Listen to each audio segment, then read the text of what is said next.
마태복음 7장 24절에서 29절을 한 목소리로 봉독합니다.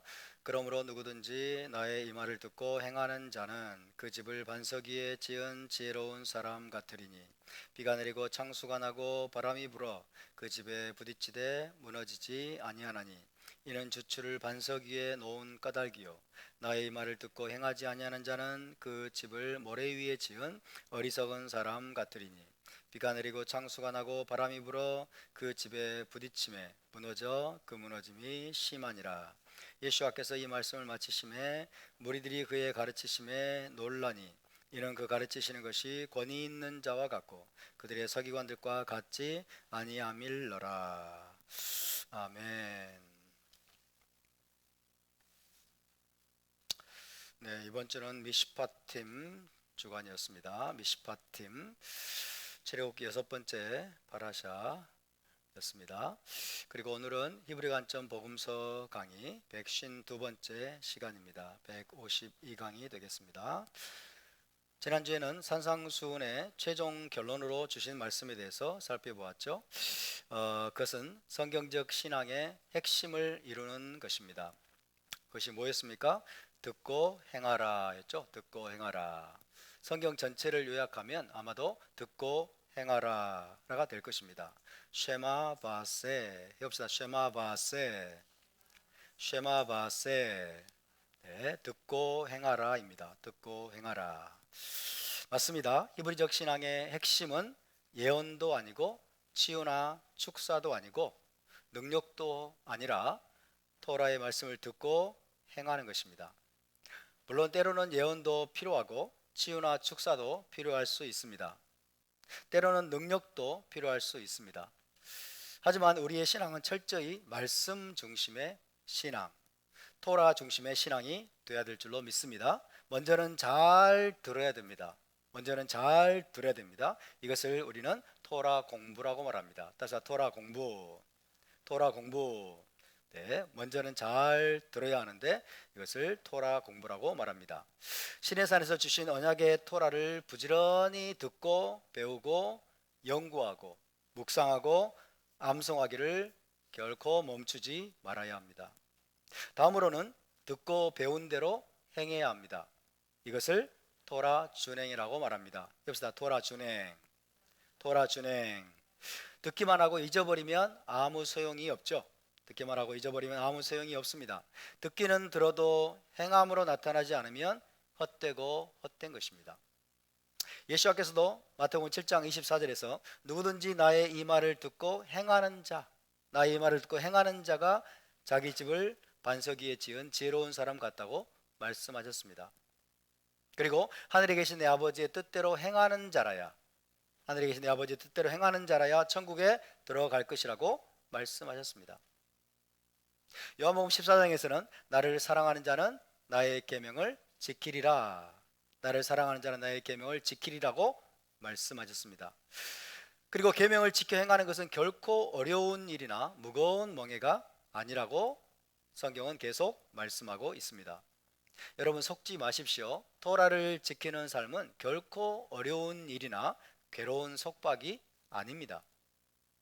하나님의 토라는 빛과 진리이며 생명의 도이기 때문에, 하나님의 토라는 생명의 도이기 때문에 믿음으로 토라를 준행하는 자는 반드시 기쁨과 자유와 평안을 누리게 될 것입니다. 할렐루야.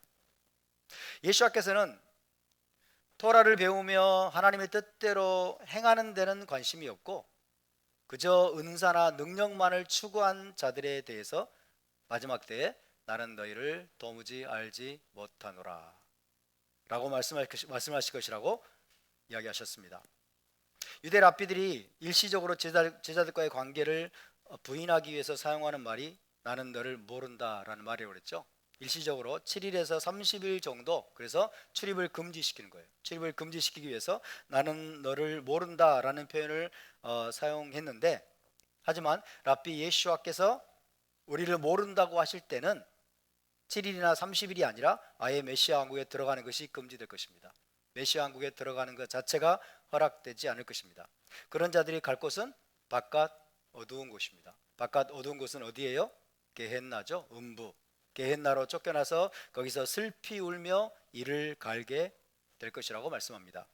저와 여러분 중에 근거 없는 구원의 확신과 치명적인 자기 기만에 사로잡혀서 나는 반드시 천국에 들어갈 것이라고 생각했다가 천국 문 바로 앞에서 쫓겨나는 비극의 주인공이 한 사람도 없기를 주의 이름으로 축원합니다. 우리 옆 사람과 이렇게 한번 인사해 보실까요? 천국에서 만납시다. 천국에서 만납시다. 메시아국에서 꼭 만납시다. 메시아국에서 꼭 만납시다. 여기서 우리가 매주 봤는데, 얼굴을 봤는데 메시아국에 들어가 봤더니 여기 계시던 분들 중에 어떤 분들이 안 계시다면 얼마나 여러분 마음이 슬프겠습니까? 우리 메시아국에서 꼭 만날 수 있기를 바랍니다. 아멘. 여러분 7장 21절 이하의 말씀은 지금까지 전통 기독교에서 너무나도 경시되어 왔고 간과되어 왔습니다. 오직 믿음으로 구원받는다 라고 하는 기독교의 교리에 부합되지 않는 것처럼 보이기 때문에, 기독교의 교리에 부합되지 않는 것처럼 보이기 때문에 많은 신학자들과 목회자들이 제대로 다루지 않았고 못 본 채 했고 마치 성경에 그런 말씀이 없는 것처럼 취급해 왔습니다. 이 말씀이 없는 것처럼 취급을 해왔어요. 못 본 채 하고. 그죠? 하지만 우리는 교리의 틀을 가지고 성경을 읽어서는 안 됩니다. 교리의 틀을 가지고 성경을 읽으면 그런 일이 벌어져요. 교리의 틀을 가지고 성경을 보면 내 교리에 맞지 않는 말씀들은 패싱을 하게 되죠. 없는 것처럼 여기게 돼요. 심지어 그런 말씀들이 안 보입니다. 그래서 우리는 교리의 틀을 가지고 성경을 읽으려고 해서는 안 됩니다. 교리는 때로는 필요합니다. 교리가 필요한 것이긴 하지만, 그러나 경직된 교리는 성경의 진리를 가리고 왜곡하는 부작용이 있습니다. 많은 부작용을 가져다 줍니다. 수없이 많은 크리스찬들이 자기 교단의 교리에 갇혀서 제대로 된 성경의 진리를 보지 못하고 놓쳐버리는 경우가 허다하게 많습니다. 교리가 필요한 것이긴 하지만 우리는 항상 교리보다 성경의 진리를 우선시해야 되는 것입니다. 할렐루야. 만약 교리가 성경적 진리와 충돌한다면, 우리는 과감히 진리에 맞도록 교리를 수정하고 고쳐야 됩니다. 교리는 사람이 만든 것입니다. 교리는 사람이 만든 것이지만 성경의 진리는 하나님의 계시이기 때문입니다. 예를 들어서 오직 믿음으로 구원받기 때문에 우리의 행위는 중요하지 않다, 오직 믿음으로 구원받기 때문에 우리 행위는 별로 중요하지 않아 라는 교리가 있다면 그것은 성경의 진리와 맞지 않습니다. 한번 구원받은 사람은 영원히 버림받지 않고 다 천국에 들어간다 라는 교리가 있다면, 그런 교리가 있다면 그것도 역시 성경의 진리에 맞지 않습니다. 그런 교리가 있죠. 많은 교단들이 그런 교리를 채택하고 있어요. 한번 구원받은 사람은 절대로 버림받지 않고 천국에 간다 라는 교리를 채택하고 있는데, 그러나 이것은 성경의 진리와 맞지 않습니다. 하나님은 구원받을 자와 버림받을 자를 영원전에 정해 놓으셨다. 이것을 이중 예정론이라고 합니다. 구원받을 자와 버림받을 자, 천국에 들어갈 자와 지옥에 들어갈 자, 이중적이죠. 이 이중적인 예정을 하나님이 만세전에 해 놓으셨다. 지옥 갈 자와 천국 갈 자를 하나님이 다 정해 놓으셨다. 칼빈주의 신학입니다. 칼빈주의 교리예요. 이런 교리 역시 성경의 진리와 충돌합니다. 그럴 때 우리는 과감히 교리를 내려놓고 성경의 진리를 붙잡아야 합니다. 성경의 진리를 가지고 하나님 인간이 만든 교리를 수정하고 고쳐야 합니다. 성경의 진리로 고치고 바로잡아야 할 교리들이 사실 너무나 많습니다. 굉장히 많습니다. 근데 많은 사람들이, 많은 목회자들이, 많은 신학자들이, 많은 크리스찬들이 자기 교단이 가지고 있는 교리를 버리지 못해서 그 교리 안에 갇혀서 진리를 보지 못하고 진리를 받아들이지 못하는 경우가 너무나 많습니다. 그래서 교리는 물론 성경에서, 여러분 성경을 근거로 해서 교리가 만들어졌겠죠. 성경을 근거로 해서 교리가 만들어졌지만은 그의 관점과 시각이 잘못되어서 여러분 교리로 만들어지는 순간에, 그리고 이것이 오랜 세월 동안 또한 교단에서 흘러내려온 동안에 이게 고착화되고, 그리고 이게 딱딱하게 굳어져서 이제 엉뚱한 방향으로 변질되는 경우가 상당히 많습니다. 그래서 진리를 드러내기 위해서 교리를 만들지만, 진리를 더 명확하게 드러내기 위해서 여러분 교리를 만들지만, 나중에는 어떤 일이 벌어지냐면 교리가 진리의 가장 큰 적이 되어버려요.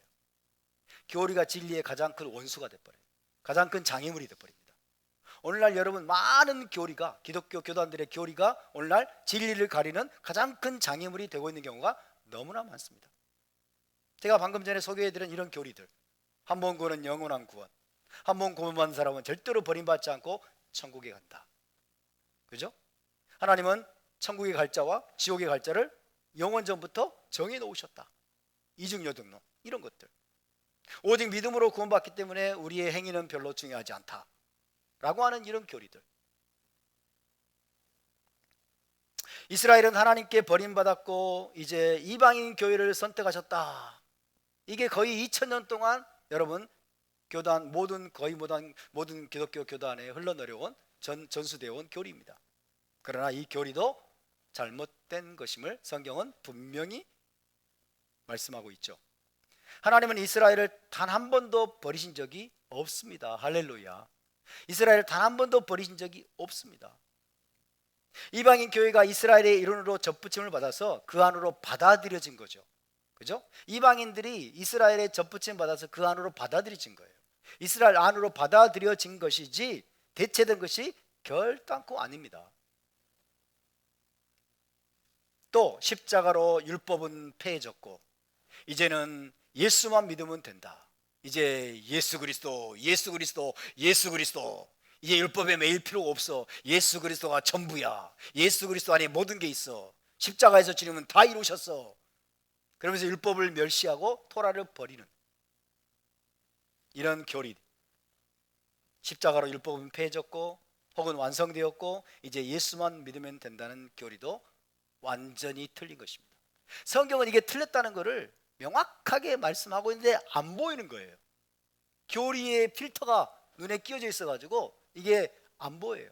그런 말씀들은 이제 패싱, 건너뛰어 버리는 거예요. 그래서 그것이 마치 없는 것처럼 생각되는 거예요. 무서운 일입니다. 여러분, 토라는 절대로 폐해질 수 없는 영원한 진리임을 믿으시기 바랍니다. 율법으로 번역된 토라는 이스라엘에게 결혼계약서와 자유의 헌법으로 주어진 것입니다. 결혼계약서가 폐해졌다 그러면 하나님이 이스라엘을 버린 거죠. 그죠? 그 결혼이 깨진 겁니다. 자유의 헌법이 폐해졌다 그러면 그 나라가 해체된 거예요. 이스라엘 나라는 없는 거예요. 그렇게 여긴 건 사실 기독교가 그렇게 여겨왔습니다. 아무리 전통 기독교의 교리가 율법이 폐해졌다고 하고 지금은 지킬 필요가 없는 것이라고 해도 성경의 진리가 그게 아니라고 하면 우리는 성경을 따라야 합니다.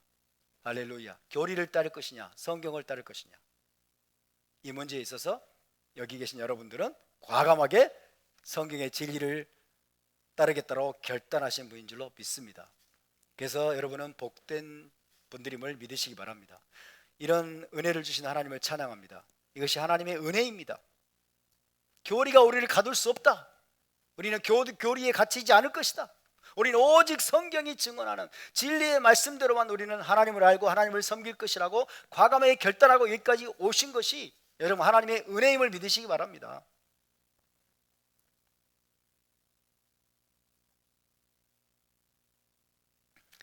그러므로 우리는 항상 교리적인 틀을 가지고 성경에 접근하는 것이 아니라 성경의 진리를 있는 그대로 읽고 공부하고 해석하려는 자세를 가져야 합니다.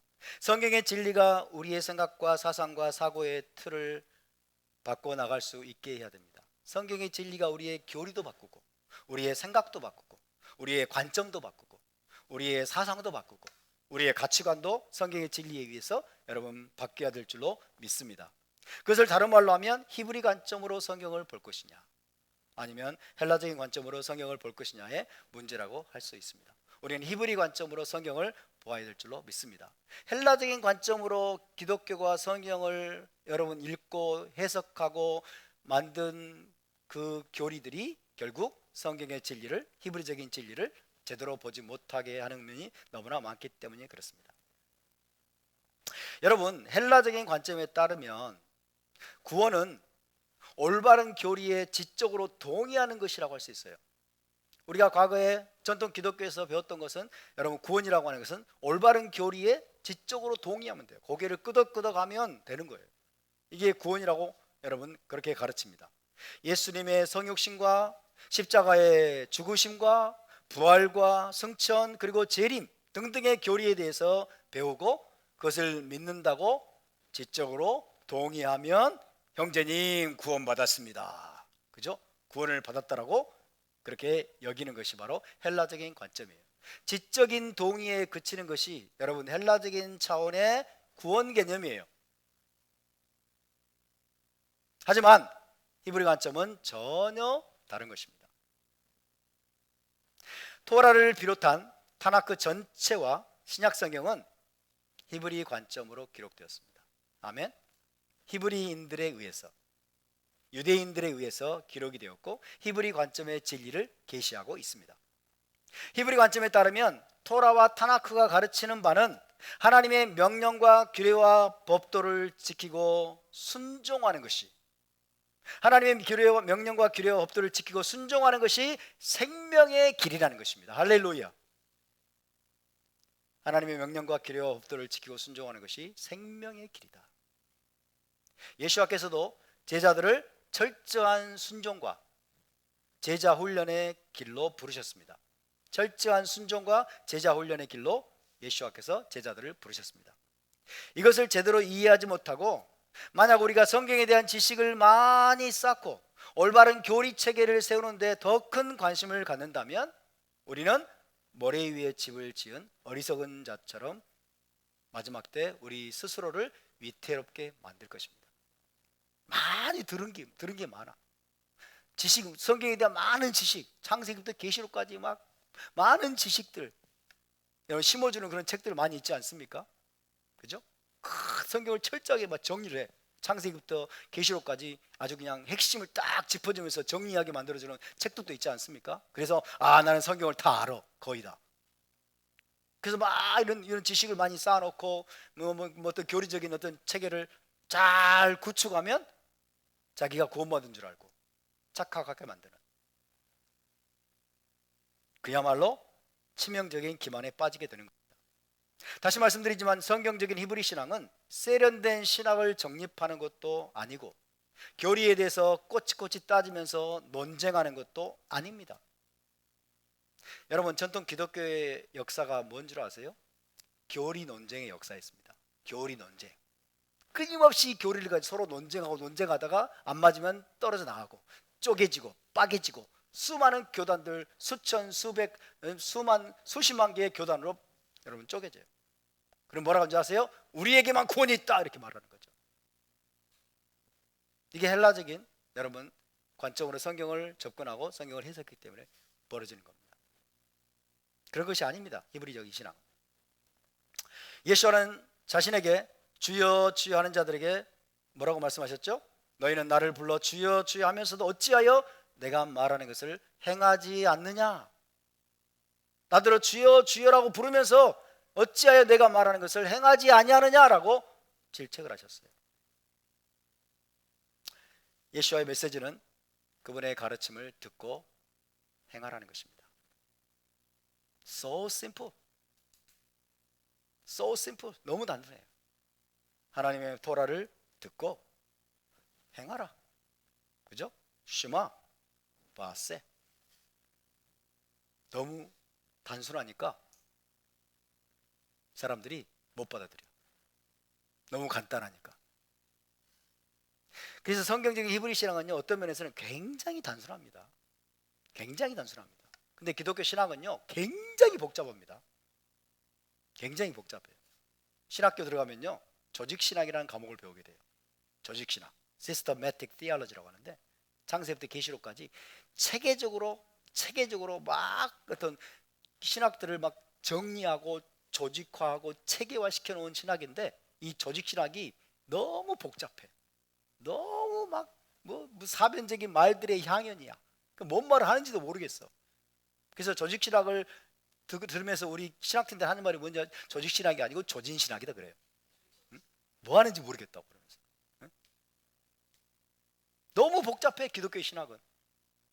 그러나 성경적인 히브리 신앙의 핵심은 여러분, 듣고 행하라입니다. 할렐루야. 듣고 행하라. Hear and do예요. Hear and do.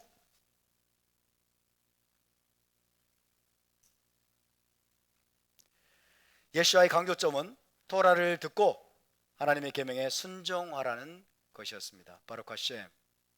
예수와는 공적인 사역을 시작하면서 뭐라고 외치셨습니까? 회개하라, 천국이 가까이 왔느니라. 회개하라, 천국이 가까이 왔느니라 라고 외치셨어요. 그분은 회개를 촉구하셨습니다. 그것은 토라의 귀를 기울이고 토라에 순종하는 삶으로 돌아가라는 말씀이죠. 토라의 귀를 기울이고 토라에 순종하는 삶으로 돌아가라. 토라를 듣고 행하는 삶으로 돌아가라는 외침이죠. 우리 기독교인들 가운데 그 말을 그렇게 듣는 사람이 있을까요? 우리 기독교 신학자들과 목회자들 가운데 회개하라, 천국이 가까이 왔느니라 라는 말씀을 토라에 순종하는 삶으로 돌아가라 라는 의미로 듣는 사람이 있을까요? 거의 없을 겁니다. 99.9% 그렇게 듣지 않을 거예요. 그렇기 때문에 회개를 외치신 다음에 이어진 예수와의 가르침은 선한 행실과 토라에 대한 순종, 그리고 제자 훈련 등이었습니다. 예수와의 제자가 되어 그분께 토라를 바르게 배운 후에 그대로 지켜 행하라는 것입니다. 예수와의 제자가 되어 그분께 토라를 바르게 배워서 그대로 행하라는 거예요. 이것이 예수와께서 제자 훈련을 시킨 목적입니다. 또한 예수와는 산상수훈을 통해서 무엇을 가르치셨습니까? 산상수훈을 통해서 서기관과 바리새인보다 더 나은 의에 대해서 가르쳤어요. 서기관과 바리새인보다 더 나은 의를 실천하라는 거죠. 서기관들과 바리새인들도 나름대로 의를 행한다고 말하는데 천국에 들어가기 위해서, 메시아 왕국에 들어가기 위해서 나름대로 의를 행하기 위해서 부단히 노력하는데 너희가 생각하는 그 의로움은 그들 뛰어넘어야 된다는 거예요. 너희 의가 서기관과 바리새인보다 더 낫지 못하면 결단코 천국에 들어가지 못할 것이다 라고 단언하셨습니다. 어이, 주님 너무 가혹하시네요. 우리 기독교인들 이렇게 생각하겠죠. 주님 말씀이 너무 가혹해요. 누가 그러면 들어갑니까? 이렇게 했죠. 주님은 이 말씀을 타협하지 않으세요. 그러니까 이 말씀도 건너뛰죠. 마치 없는 것처럼 여기죠. 너희 의가 서기관과 바리새인보다 더 낫지 않냐면 결단코 천국에 들어가지 못하리라는 말씀도 우리 기독교인들은 마치 없는 말씀인 것처럼 살짝 넘어가 버려요. 무서운 일입니다. 제가 말씀드렸죠. 산상수훈 전체가 서기관과 바리새인보다 더 나은 의가 무엇인지를 보여주는 것이라. 할렐루야. 어떻게 하면 서기관과 바리새인보다 더 나은 의를 실천할 수 있는지를 말씀하신 것이 산상수훈 전체의 말씀입니다. 동시에 산상수훈 전체가요, 회개하라 천국이 가까이 왔느냐를 구체적으로 실천하는 법을 보여주는 것이라고 할 수 있습니다. 회개하라 천국이 가까이 왔느니라. 주님 어떻게 회개해야 되죠? 산상수훈을 통해서 하나님 주님이 가르쳐 주신 겁니다. 서기관과 바리새인보다 더 나은 의를 너희가 행하지 않으면 결단코 천국에 들어가지 못하려. 어떻게 하면 됩니까? 산상수훈 전체에서 주님은 그것을 우리에게 가르쳐 주신 것입니다. 할렐루야. 구체적으로 회개하는 것이 무엇이며 어떻게 임박한 천국을 위해 준비할 것인지를 주님은 가르치셨다고 할 수 있겠습니다.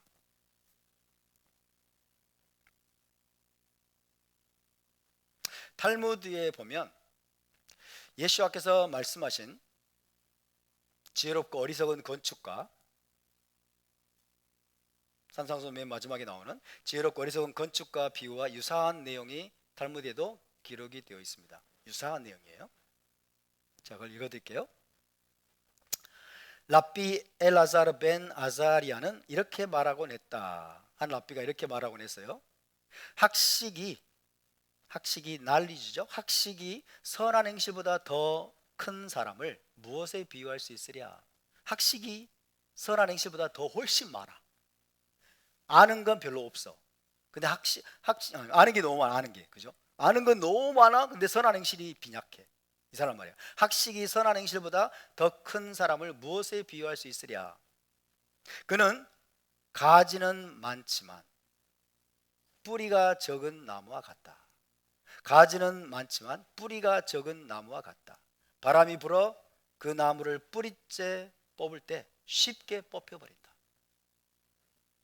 가지가 많지만 뿌리가 별로 없어. 바람이 불면 그 나무를 뿌리째 뽑을 때 쉽게 뽑혀버린다. 예수와의 비유와 비슷하죠? 하지만 선한 행실이 학식보다 더 큰 사람, 아는 건 그렇게 많지 않은데 선한 행실이 훨씬 많은 사람이 있어요. 선한 행실이 학식보다 더 큰 사람을 무엇에 비유할 수 있으랴? 그는 가지는 몇 개 안 되지만 많은 뿌리를 가진 나무에 비유할 수 있다. 세상의 모든 바람이 그 나무에 불어닥친다 하더라도, 상당히 과장법을 썼네요. 세상의 모든 바람이 그 나무에 불어닥친다 하더라도 그는 뽑히지 않을 것이다. 그는 뽑히지 않을 것이다. 든든하게 뿌리를 내린 나무처럼. 여기서도 학식과 선한 행실이라는 두 가지가 언급되고 있습니다. 학식과 선한 행실. 학식은 토라에 대한 학식이죠. 토라에 대한 학식은 들음을 통해서 얻는 겁니다. 쉐마를 통해서 얻는 것이고, 선한 행실은 뭐예요? 행함이죠. 아싸. 선한 행실은 행함을 통해서 축적되는 것입니다. 그래서 예수와와 마찬가지로 랍비들도 듣는 것과 행하는 것을 지금 강조한 것입니다. 듣는 것과 행하는 것. 들음을 통해서 학식을 증가시키고, 그 다음에 행함을 통해서 선한 행실을 쌓아나가는 거예요. 그죠? 듣는 것과 행하는 것을 지금 랍비들이 이야기하고 있습니다. 둘 중에서 특히 선한 행실, 행하는 것을 지금 더욱더 강조하는 모습을 볼 수 있습니다. 그죠? 듣는 것보다 행하는 게 더 중요하다는 거예요. 듣는 것보다 행하는 것이 더 중요하다. 왜? 행함으로 나타나지 않으면 듣는 것이 헛된 것이기 때문입니다. 행함으로 나타나지 않으면 듣는 것이 헛된 것이기 때문에. 그렇다고 듣는 것이 중요하지 않다라는 뜻은 아니죠. 듣는 것이 중요하지 않다는 뜻은 아닙니다. 잘 듣고 바르게 깨달아야 바르게 행할 수가 있기 때문에 듣는 것, 토라 공부도 행하는 것 못지않게 중요합니다. 할렐루야. 잘못 듣고 건성으로 들으면 엉뚱한 곳에 가서 엉뚱한 짓을 하는 사람들 있죠. 그죠? 뭔가를 심부름을 시키면 잘 들어야 되는데 적당히 흘려듣고 가가지고 엉뚱한 일을 하는 사람들 있잖아요. 토라도 마찬가지예요.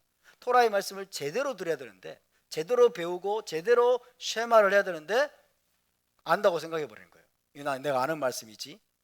그래가지고 제대로 된 열매를 맺지 못하는 경우가 너무나 많습니다. 정리하자면 성경의 히브리 신앙의 가장 중요한 두 가지는 듣는 것과 행하는 것입니다. 다른 말로 토라 공부와 토라 준행입니다. 이것이 산상수훈의 결론입니다. 나의 이 말을 듣고 행하는 자는, 나의 이 말을 듣고 행하는 자는 그 집을 반석 위에 지은 지혜로운 사람 같으리니, 나의 말을 듣고 행하지 아니하는 자는 그 집을 모래 위에 지은 어리석은 사람 같으리니. 이것이 산상수훈의 결론입니다. 그러므로 오늘 우리는 우리 자신에게 한번 이렇게 질문해 보십시다. 나는 토라의 말씀을 잘 듣고 있는가? 주의를 기울여서 잘 듣고 있는가? 나는 토라의 말씀을 잘 쉐마하고 있는가? 토라 공부를 소홀히 하고 있지는 않는가? 또 나는 듣고 배우고 공부한 말씀대로 잘 지키고 순종하려고 몸부림치고 있는가? 계명대로 행하는 선한 행실의 열매를 나는 맺고 있는가? 나는 말만 무성하고 지식만 무성한 자가 아니라 하늘에 계신 아버지의 뜻대로 행하는 자인가? 나는 서기관과 바리새인보다 더 나은 의를 실천하고 있는가? 나는 집을 반석 위에 지은 지혜로운 자인가? 아니면 집을 모래 위에 지은 어리석은 자인가? 우리는 진지하게 자기 자신에게 물어야 될 것입니다. 여기에 여러분이 이 제자 공동체에 출석하고 있다는 것만으로 우리의 천국행이 보장되지 않습니다. 여기에 나와서 예배를 드리는 것만으로 여러분, 주님께서 마지막에 내가 너를 진실로 아노라 라고 말씀해 주실 것이라는 보장이 없습니다. 우리는 잘 부지런히 들어야 됩니다. 계속해서 들어야 됩니다. 쉬지 않고 토라를 공부하고 토라를 곁에 두고 항상 읽고 읊조리고 그리고 묵상해야 됩니다. 저와 여러분 모두 예수와의 참 제자가 되어서 그분이 가르치신 대로 지켜 행하는 자가 될 수 있기를 주의 이름으로 축원합니다. 그래서 마지막 때 천국문 앞에서 내가 너를 참으로 아노라 라고 하는 말을 우리 주님으로부터 듣게 되기를 바랍니다. 할렐루야. 28절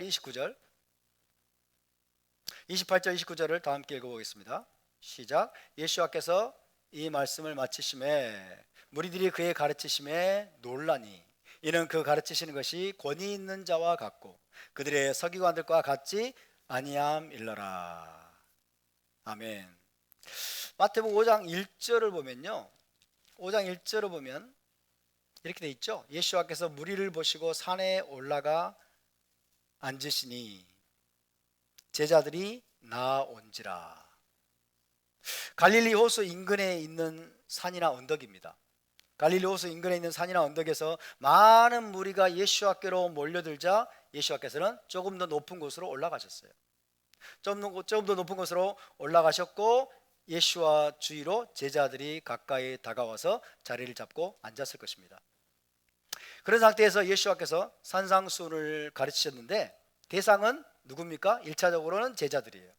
예수와께 가까이 나온 제자들이 1차적인 대상이고 그 다음에 나아가서 그분 주위로 몰려든 무리들까지가 바로 산상수훈의 대상으로 포함되었을 것입니다. 그들은 심령이 가난한 자는 복이 있나니 5장 3절 심령이 가난한 자는 복이 있나니로부터 시작해서 비가 내리고 장수가 나고 바람이 불어 그 집에 부딪힘에 그 무너짐이 심하니라 로 끝나는 예수와의 가르침을 들으면서 온몸이 전율한 듯한 감동과 충격을 받았습니다. 28절은 예수와께서 이 말씀을 마치심에 무리들이 그의 가르치심에 놀라니라고 되어 있습니다. 이 무리들이 일단은 예수와의 말씀을 알아들었다는 뜻입니다. 알아들었다는 뜻이에요. 저는 여러분에게 마태복음 5장 산상수훈 5장 3절부터 지금 27절까지 여러분 굉장히 자세하게 의미를 설명해 드렸죠. 근데 예수와는 설명 없이 그냥 말씀하신 거예요. 그냥 단숨에 5장 3절부터 27절까지 쫙 말씀하신 거예요. 근데도 이들은 거의 대부분 알아듣고 깜짝 놀란 거예요. 알아들었기 때문에 놀란 측면도 있을 것이고 29절 말씀에 뭐라고 되어 있습니까? 그 가르치시는 것이 권위 있는 자와 같고 그들의 서기관들과 같지 않았기 때문입니다. 그죠?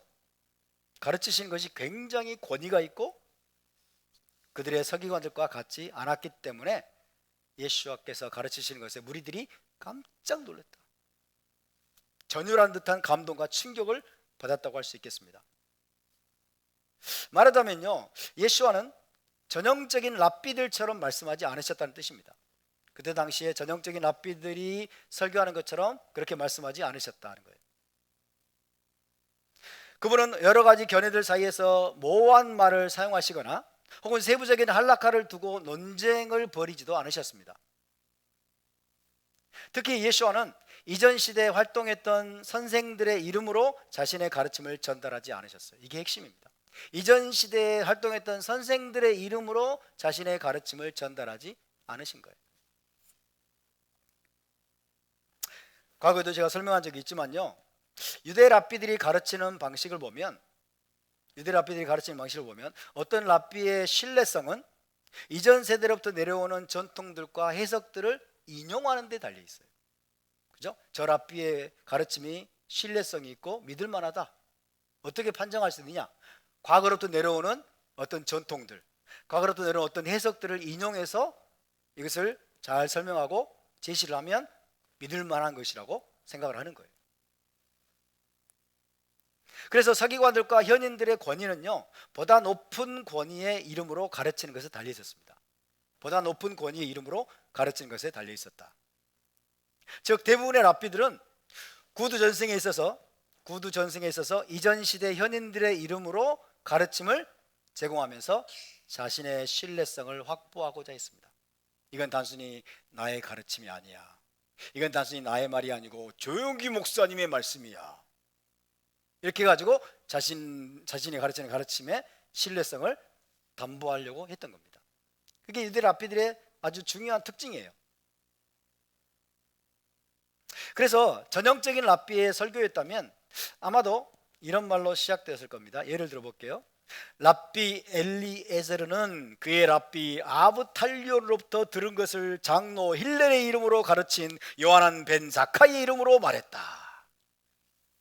이런 거죠. 중요한 인물들은 다 나열을 해. 중요한 인물들은 랍비 엘리에세르는 그의 랍비 아브탈리온으로부터 들은 것을 장로 힐렐의 이름으로 가르친 요하난 벤 자카이의 이름으로 말했다.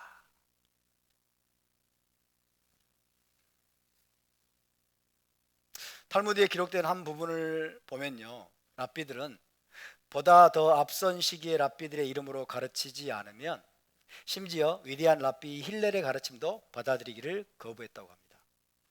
보다 이전 시대에 랍비들의 이름으로 가르치지 않으면 위대한 랍비 힐렐의 가르침도 받아들이기를 거부했다. 이처럼 유대 랍비들과 서기관들은 대개 자기 가르침의 권위와 신뢰성을 어디에서 확보한다고요? 이전 세대의 권위 있는 랍비들의 이름으로 가르치는 데서 확보하는 거예요. 자신의 가르침의 권위와 신뢰성을 이전 시대의 유명한 랍비, 이전 시대의 믿을 만한 랍비의 이름으로 가르침으로써 자신의 가르침의 권위와 신뢰성을 확보하려고 했습니다.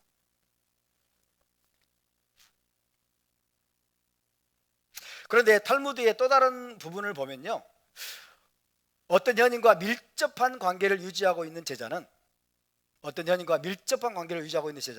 항상 그의 랍비의 이름을 인용할 필요가 있는 것은 아니라고 또 주장하기도 했습니다. 뻔하니까, 그죠? 항상 그 랍비의 이름을 인용할 필요가 있는 것은 아니라고 주장하는 경우도 있습니다. 왜냐하면 그가 자기 스승으로부터 직접 모든 것을 배웠다는 것을 누구나 추정할 수 있기 때문에. 자, 그와 관련된 탈무드의 기록을 한번 읽어드릴게요. 이렇게 되어 있습니다. 여호수아가 자신이 가르치는 모든 말을 모세가 나에게 그렇게 말했다라는 말로 시작했느냐? 아니다. 그런 거예요. 여호수아는 그런 말을 할 필요가 없었다는 거죠. 여호수아는 자기 선생의 이름을 한 번도 언급하지 않고 앉아 가르쳤다. 하지만 모든 사람이 그의 가르침이 모세의 토라임을 알았다. 마찬가지로 랍비 요하난의 제자 랍비 엘르아사르도 그의 선생의 이름을 거론하지 않고 앉아서 가르쳤다. 하지만 모든 사람이 그 가르침이 랍비 요하난의 것임을 알았다. 그러니까 저 사람이 누구의 제자인지 모두가 알아. 모두가 알면 굳이 자기 랍비의 이름을 언급할 필요가 없다는 뜻이죠. 그죠? 그런데 여러분, 탈무드나 미시나나 유대적인 가르침들을 보면 제가 방금 말씀드린 것은 거의 예외적인 경우가 돼버리고 대부분의 경우는 거의 항상 이전 세대 랍비 이름을 언급을 해. 이게 노말이 돼버려요. 이게 하나의 표준이 돼버렸어요. 그러면서 이전 세대 유명한 랍비들 혹은 자기 스승 랍비의 이름으로 가르치고 그의 가르침을 제시함으로써 자기 가르침의 권위와 신뢰성을 확보하는 것이 하나의 전통이 되어버렸어요. 하나의 이제 틀이 되어버렸습니다. 하나의 틀이 되어버렸어요. 좋은 것도요, 남용되면 문제잖아요. 그렇죠? 남용이 되면 늘 문제를 일으키죠.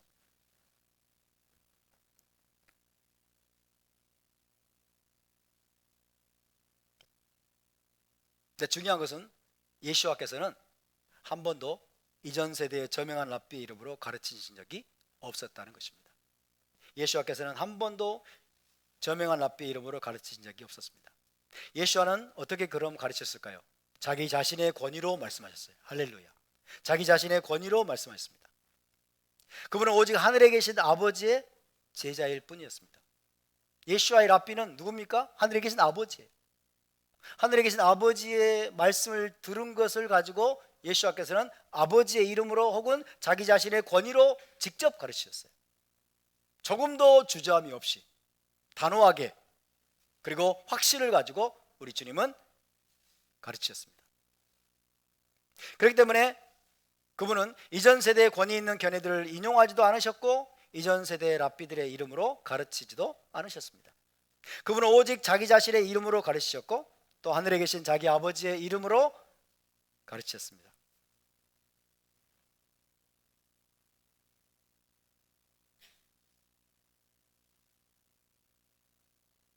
여러분, 가장 먼저 하나님께 직접 받은 말씀으로 가르친 사람은 누구일까요? 모세였습니다. 모세는 이전 세대의 유명한 랍비의 이름으로 가르친 적이 있을까요? 없죠. 모세는 그 이전 세대의 어떤 랍비의 이름으로도 가르치지 않았고 하나님께 직접 받은 말씀을 하나님의 이름으로 전하고 가르쳤습니다. 그래서 권위가 있는 거죠. 권위가 있었어요. 모세의 말씀과 가르침은 권위가 있었고 힘이 있었습니다.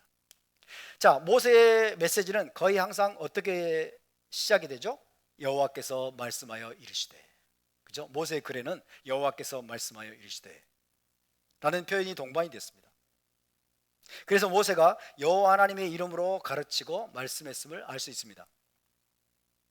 그렇기 때문에 모세의 계시는 가장 최초의 계시이고 가장 권위 있는 계시로 받아들여집니다. 모세는 하나님과 인간 사이에서 직접 하나님으로부터 말씀을 받아서 가르치고 전달한 특별한 중보자였고 최고의 선지자였습니다. 모세 다음으로 하나님의 이름으로 말씀을 전한 자들은 선지자들이었습니다. 선지자들. 대부분의 선지자들은 하나님으로부터 직접 받은 계시의 말씀을 이스라엘 백성에게 전하는 하나님의 대변인이고 메신저였죠. 선지자들 가운데 이전 세대 랍비의 이름을 거명하면서 인용하면서 전하는 선지자가 있었나요? 없었죠. 선지자들도 역시 하나님으로부터 직접 받은 메시지를 전했습니다. 선지자들의 가르침이나 메시지는 거의 항상 어떻게 시작이 될까요? 코 아마라도나이 라는 표현으로 시작됩니다. 코 아마라도나이 무슨 뜻일까요? 여호와께서 이같이 말씀하시기를. 그죠? 선지자의 메시지는 선지서를 읽어보면 그런 표현들로 가득 차 있어요. 코 아마라도나이, 여호와께서 이같이 말씀하시기를, 이란 뜻입니다. 쉽게 말해서 선지자들도 하나님의 이름으로 가르치거나 계시를 전했기 때문에 그들의 말씀도 권위가 있었고 힘이 있었습니다. 하나님으로부터 직접 받은 메시지를 그들이 하나님의 이름으로 가르쳤기 때문에 권위가 있었고 힘이 있었어요.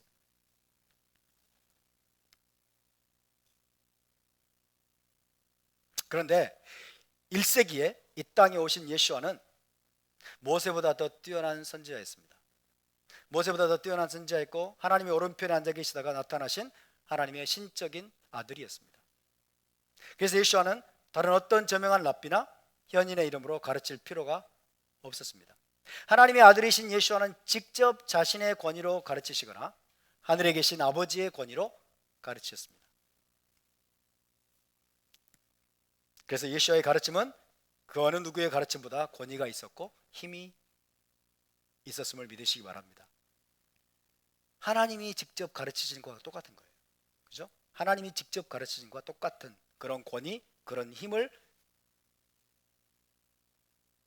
산상수훈의 말씀을 듣던 무리들이 느꼈던 겁니다. 마태복음 5장에서 우리는 이미 6가지 반제를 살펴봤죠. 6가지 반제. 그때마다 예수와는 뭐라고 표현했습니까? 너희가 뭐뭐라는 말을 들었으나, 그죠? 너희가 랍비들로부터, 너희가 장로들로부터 뭐뭐라는 말을 들었으나, 그리고 뭐 나는 너희에게 이르노니라고 말하죠. 그죠? 아니 오메로 라켐, 그죠? 나는 너희에게 말하노니. 자기 자신의 권위로 말씀하는 거예요. 자기 자신의 권위로. 혹은 하나님이 살아계신 하나님의 말씀을 직접 전하는 자로서 그렇게 말씀하는 거죠. 예수아가 바로 살아계신 하나님의 말씀이십니다. 할렐루야. 예수아가 바로 살아계신 토라임을 믿으시기 바랍니다. 그리고 그분이 시내산에서 토라를 수여하신 분이에요. 토라의 수여자이신 자신의 권위로 그분은 말씀하시고 가르치셨기 때문입니다. 요한복음 8장에서 예수와는 아버지께로부터 들은 것만을 말씀하신다는 사실을 분명히 하셨습니다. 한번 찾아볼까요?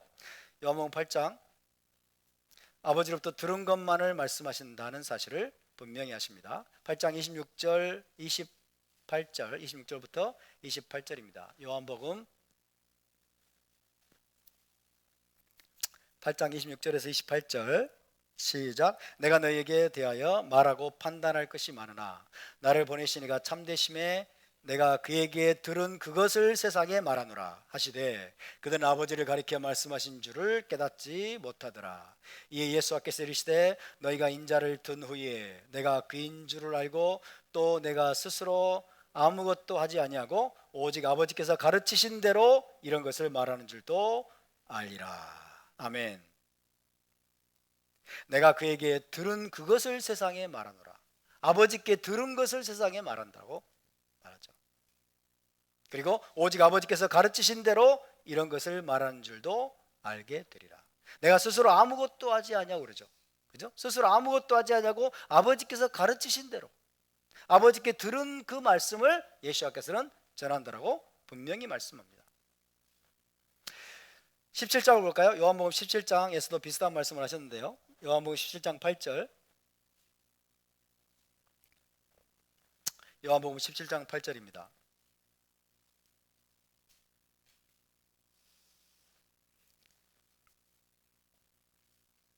시작. 나는 아버지께서 내게 주신 말씀들을 그들에게 주었사오며 그들은 이것을 받고 내가 아버지께로부터 나온 줄을 참으로 아오며 아버지께서 나를 보내신 줄도 믿었사옵나이다. 아멘. 나는 아버지께서 내게 주신 말씀들, 아버지께서 하늘 아버지께서 예수께 직접 주신 말씀들, 그죠? 직접 주신 말씀들을 그들에게 전해 주었다라고 말씀하고 있습니다. 이처럼 예수와는 독생하신 하나님의 아들로서 모세보다 더 뛰어난 중보자요 선지자였습니다. 그래서 예수와는 하나님 아버지의 권위로 말씀하셨고 또 자기 자신의 권위로 말씀하셨습니다. 왜? 그분 자신이 하나님의 아들이셨고 그분 자신이 살아있는 토라이셨기 때문에. 아버지와 아들은 하나이기 때문입니다. 따라서 예수와의 가르침과 말씀은요, 힐렐이나 당시 유명했던 힐렐이나 샤마이 같은 저명한 랍비들은 말할 것도 없고 모세나 다른 어떤 선지자들보다 더 권위가 있었고 능력이 있었습니다. 그분의 말씀은, 예수와의 말씀은 심지어 바다도 잔잔케 하고 폭풍우도 그치게 할 만큼 권세와 능력이 있었습니다. 할렐루야. 그분의 말씀 앞에는 귀신들도 두려워 떨며 떠나가야만 했고 무덤조차도 죽은 자를 내어 놓아야만 했습니다. 이게 예수와의 입에서 나온 말씀의 능력이고 권위입니다. 세상에서 가장 권위 있는 말씀으로 제자들을 가르치시고 또 저와 여러분을 가르치시는 예수와를 높여드립니다. 할렐루야. 그 예수와의 말씀을 우리가 배울 수 있다는 게 너무나 큰 축복이고 은혜임을 믿으시기 바랍니다. 할렐루야. 랍비 힐렐이나 랍비 샤마이나 랍비 요하난 벤 자카이나 과거에 살았던 그 어떤 유명한 랍비들보다 더 권위가 있고 더 능력 있는 말씀을 여러분 이 땅에 오셔서 직접 가르치시고 전해주셨던 그 예수와의 말씀이 오늘 이 복음서에 기록되어 있는 것입니다. 그래서 우리가 이 말씀을 여러분 더 사랑할 수 있기를 바랍니다. 이렇게 강력하고 권위 있는 말씀을 배우고 듣고 깨닫고 순종하도록 우리를 인도하시는 하나님께 바루카쉐 바루카쉐. 이 말씀들을 우리가 배워가면서 저와 여러분이 진정한 차원에서 예수와의 제자들로 변화될 수 있기를 주의 이름으로 축원합니다. 자, 이렇게 해서 산상순을 모두 마치겠습니다. 산상순을 모두 마치고 다음 주에 또 그에 이어서 말씀을 나누도록 하겠습니다. 산상순의 말씀을 우리에게 주신 하나님께 영광의 것을 올려드리겠습니다.